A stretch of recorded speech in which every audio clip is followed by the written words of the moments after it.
నాలుగు రాష్ట్రాలకు పెట్టని కోటలా ఉన్న ఆరావళి పర్వతాల చుట్టూ రాజకీయం అల్లుకుంది. పర్వత ప్రాంతాలకు కేంద్రం కొత్త నిర్వచనం ఇవ్వడం, దాన్ని సుప్రీంకోర్టు కూడా సమర్థించడంపై ఆందోళన వ్యక్తమవుతోంది. అసలు ఆరావళి పర్వతాలలో మైనింగ్ చేసేందుకే నిబంధనలను అనుకూలంగా మార్చారా? అవుననే అంటున్నారు పర్యావరణవేత్తలు.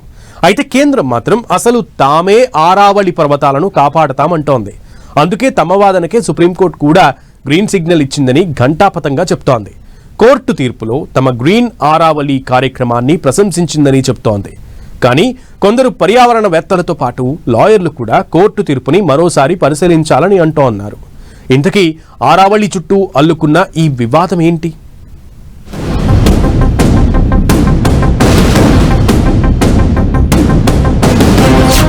సేవ్ ఆరావళి, పెరుగుతున్న డిమాండ్లు.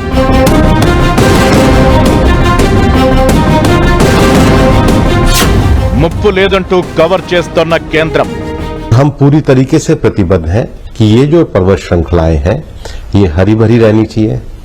इसके साथ ही इसमें एक प्रोटेक्शन के मानक भी तय होने चाहिए. అసలు ఆరావళి పర్వతాలపై ఎందుకీ రగడ?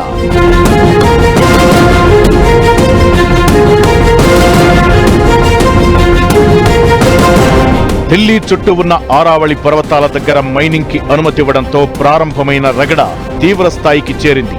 ఇది కేవలం కంపెనీల లాభాల కోసమే ఇలా ఆరావళి పర్వతాల నిర్వచనమే మార్చేశారని ప్రతిపక్షాలు, పర్యావరణవేత్తలు ఆందోళనకి దిగారు. అయితే కేంద్రం మాత్రం అసలు పర్వతం అనేది 100 మీటర్ల కంటే తక్కువ ఎత్తులో ఉన్న వాటిని పర్వతాలు అనరని, అసలు ఆరావళి జోలికి తాము వెళ్లడం లేదని వాదిస్తోంది. దీంతో రాజకీయ రగడకి తోడు పర్యావరణ కోణంలోనూ ఆందోళనలకి తావిస్తోంది. మన దేశంలో అత్యంత పురాతనమైన పర్వత శ్రేణి ఆరావళి. ఇది 250 కోట్ల ఏళ్ల క్రితం నాటివని చెబుతారు. గుజరాత్ నుంచి రాజస్థాన్, హర్యానా, ఢిల్లీ వరకు ఈ పర్వతాలు విస్తరించగా అసలు ఇతర ప్రాంతాల నుంచి ఢిల్లీకి ఇసుక తుఫాన్లు, ధూళి వగైరా రాకుండా పెట్టని కోటలా కాపాడుతున్నాయంటారు. అసలు ఎడారులు థార్ నుంచి ఇతర ప్రాంతాలకు విస్తరించకుండా అడ్డుపడింది కూడా ఈ పర్వతాలే. ఈ పర్వతాల్లో అరుదైన ఖనిజాలు ఉన్నాయి. ప్రపంచంలో ఏ పర్వతాల్లోనైనా అరుదైన జీవజాతులు, నిక్షేపాలు ఉంటాయి. వాటి కోసం అన్వేషణలో భాగంగా ఈ సంపద అంతా నాశనం చేస్తున్నారు. ఈ తరుణంలో కేంద్ర ప్రభుత్వం 100 మీటర్ల కంటే ఎత్తు తక్కువ ఉన్న ఏ కొండలనైనా మైనింగ్ చేసుకోవచ్చంటూ మౌంటైన్ అంటే పర్వతాలకు కొత్త నిర్వచనం ఇచ్చింది. దీంతో మైనింగ్ కంపెనీలకు ఆరావళిలో దారి దొరికినట్లయింది. దీనిపైనే పీపుల్ ఫర్ ఆరావళీస్ అనే స్వచ్ఛంద సంస్థ ఆందోళనకి దిగింది.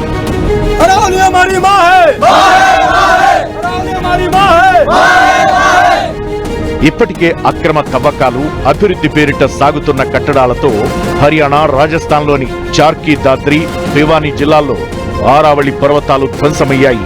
జీవ వైవిధ్యం నాశనమైంది. పరిస్థితి మరింత దిగజారితే ఉత్తర భారతంలో పర్యావరణ సమతుల్యత దెబ్బతింటుంది.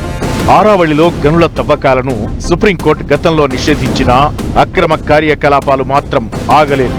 ఇప్పుడు పర్వతాలకు కొత్త నిర్వచనం ఇవ్వడంతో ఆరావళిలోని 90% ప్రాంతాలకు మైనింగ్ ముప్పు పొంచి ఉంది. అదే జరిగితే ఢిల్లీ వరకు థార్ ఎడారి విస్తరించే ప్రమాదముంది. గాలి నాణ్యత మరింత దెబ్బతింటుంది. అనారోగ్య సమస్యలు పెరిగిపోతాయని పీపుల్ ఫర్ ఆరావళీస్ హెచ్చరిస్తోంది. ఈ ఏడాది జూన్ 5న స్వయంగా మోదీనే ఆరావళి గ్రీన్ ప్రాజెక్టు ప్రారంభించగా ఇప్పుడిలా అసలు పర్వతాలంటే ఏంటంటూ కొత్త డెఫినేషన్ ఇవ్వడమే విమర్శలకు తావిస్తోంది. అయితే కేంద్రం మాత్రం ప్రతిపక్షాల ఆందోళనను తప్పుబడుతోంది. తాజా నిబంధనల వల్ల పర్వతాలకు ఎలాంటి ముప్పు వాటిల్లదని స్పష్టం చేసింది. కొత్త నిబంధనలతో 90% పర్వతాలు సురక్షితంగా ఉంచుతామని భరోసా ఇస్తూ సుప్రీంకోర్టు గతంలో ఇచ్చిన తీర్పులు, మార్గదర్శకాలకు అనుగుణంగానే పర్వత ప్రాంతాల రక్షణ జరుగుతోందని ప్రకటించింది. ఆరావళి ప్రాంతంలో అక్రమ మైనింగ్ ను అరికట్టడానికి రాష్ట్ర ప్రభుత్వాలతో కలిసి పనిచేస్తామంటోంది కేంద్రం.